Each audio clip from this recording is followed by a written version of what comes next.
All right. Hello. Welcome back, everybody, to the Love Yourself, Love Your Food call. And this is an intuitive nutrition community with Bren and Brandy. And we love to dive deep into wellness that's rooted in love, and also bring some alternative perspectives and viewpoints and practices that could help support your journey to what we like to call authentic health. We know this journey is not always an easy one. So it's great to be able to do it in community, as well as bring everyone's different perspectives in. What's healthy for one person isn't healthy for another. And when we come together, we find that it never fails that together we can identify different tools that we've maybe never experienced, or we're just ready to add to our wellness toolkit. And that's what Brandy and I love to curate and cultivate tasty tools. This is our December monthly check-in, where the theme of the month is continuing from last month, that was around mindfulness and boundaries. And we're going to dive deeper into what boundaries mean to you, and what boundaries do you need to work on that are actually aligned with your values. And this is a concept we are calling gratifying goals, or value-driven goals. So boundaries help you achieve your wellness goals, but making sure that your wellness goals are actually in alignment with your values is where we see the most rapid embodiment of authentic health. hmm Yeah, welcome back to our channel. And yeah, last month when we did talk about boundaries, for us to use this time, it's like the perfect time of year to talk about boundaries. And then going into the new year, setting those up, like Brent said, with what are your values, and how do you set up your boundaries around those values and stick to them? Because sometimes you may not even have any boundaries. Maybe you don't know what boundaries are. So connecting them to your values is a way to understand and set your boundaries. And so this discussion that we're going to have on this next call will be, really taking you through a scenario of just asking the questions of what are your boundaries? What are the things that you need to do to make sure that you are putting yourself and your well-being first and foremost? Because you can't really take care of anyone else. A lot of us are caregivers, if you don't take care of yourself, and that's definitely, boundaries fit right into that.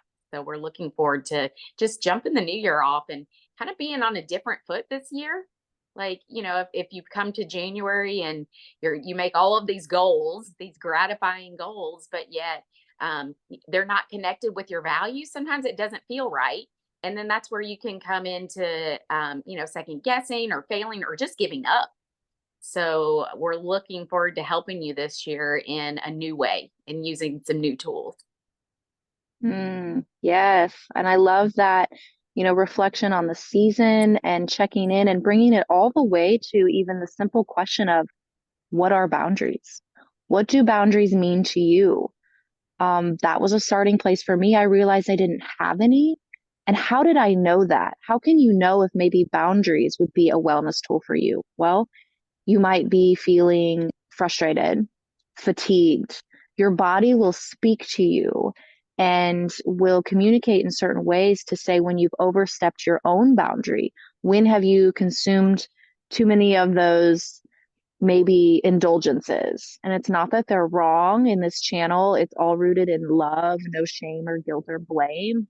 But then we can be honest with ourselves and say, "Woo, I'm really over consuming in this indulgence, and maybe there's a different pattern that I have or relationship I have with this food that I need to dive deeper in." And then I can set a boundary around, or a person, family members, friends. This season is all about slowing down, and going inward. If you're in the northern hemisphere, we're entering into winter season, stillness. This is also a season, this came up for me when Brandy was talking, is to really think about the martyr. Because what was Christ, right? He sacrificed himself for sins. There's a lot of other martyrs in this season. If you go into even deeper, right? Christ is not just one. I've been diving into my own background and culture, in Scandinavia and Northwestern Europe, and finding that there is a Lucia Day, Saint Lucia, martyr.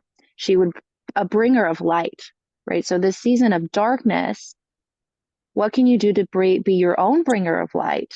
Make sure that you have not become your own martyr. And that's where we sacrifice ourselves and our own well-being for the wellness of others. And this theme has been coming up continuously around me and collectively, because I perceive collective perspectives and consciousness where we are stepping out of that martyrdom archetype and concept that we believe that we do have to sacrifice ourselves and our own well-being for the wellness of others. You can still care for others while caring for yourself. So definitely inviting you to check in and see, do I have boundaries? Do I need boundaries? What comes up for me when I need to choose myself over others?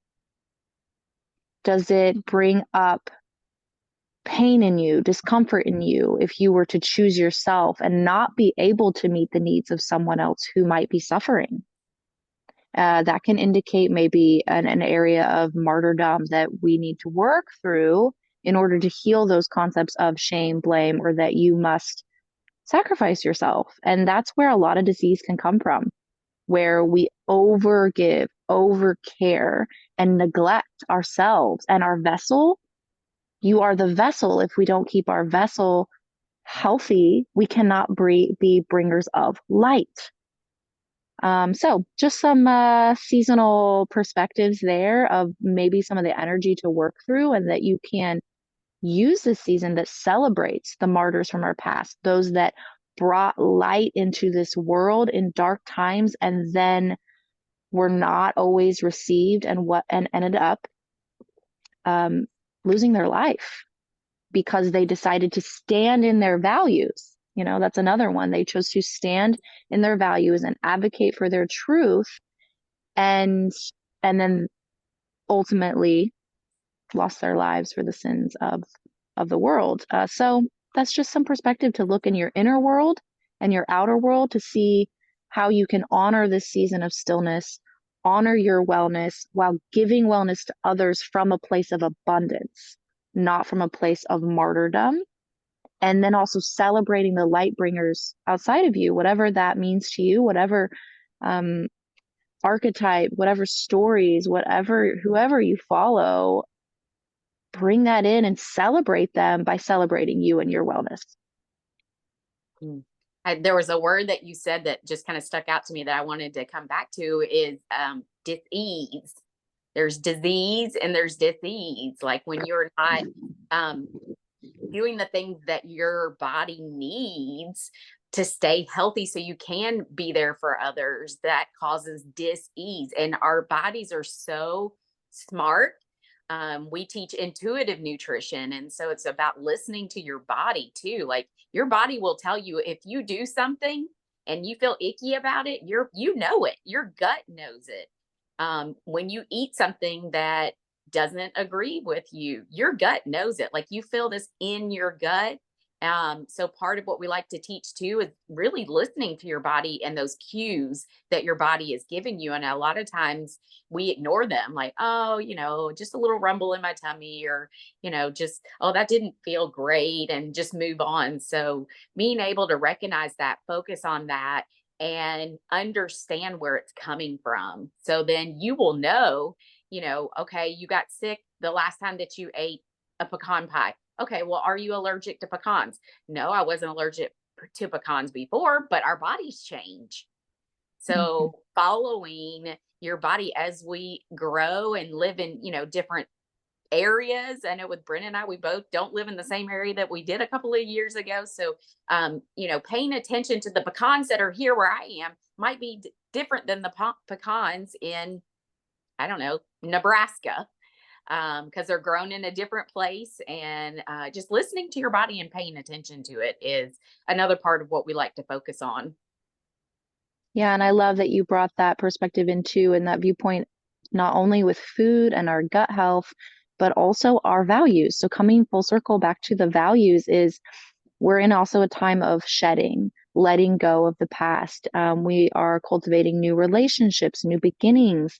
So in this season, you may have new values. So this is a great opportunity. We're inviting you in to check in on your values. What really does light you up? What does your heart feel joyous about? What do you feel like you really want to protect in regards to your wellness and the way of living and your beliefs and what's true to you, so that you can also not only support the physical body, but your mental, emotional, and spiritual body, that is, everything is so rooted in what's valuable to you. So it gives you a really clear direction, clear aim to start the new year off with gratifying goals that are rooted in your values. And when they're rooted in your true deep core values, that's your intuitive, your heart space wisdom, right? That's where your light comes into this world through this wisdom portal of intuition.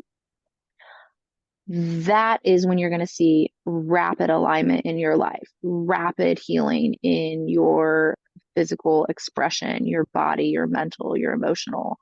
So we're just inviting you into to take this season to slow down, to get to know yourself again, to get to maybe know a new version of yourself and realign. And if you want to do that with us, we are going to be diving deeper into this concept and with an activity and in a community in our monthly call. It's the third Monday of every month.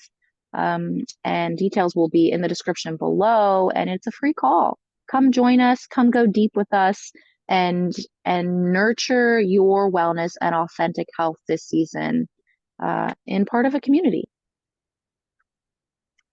Yes, we're excited to see you. All right.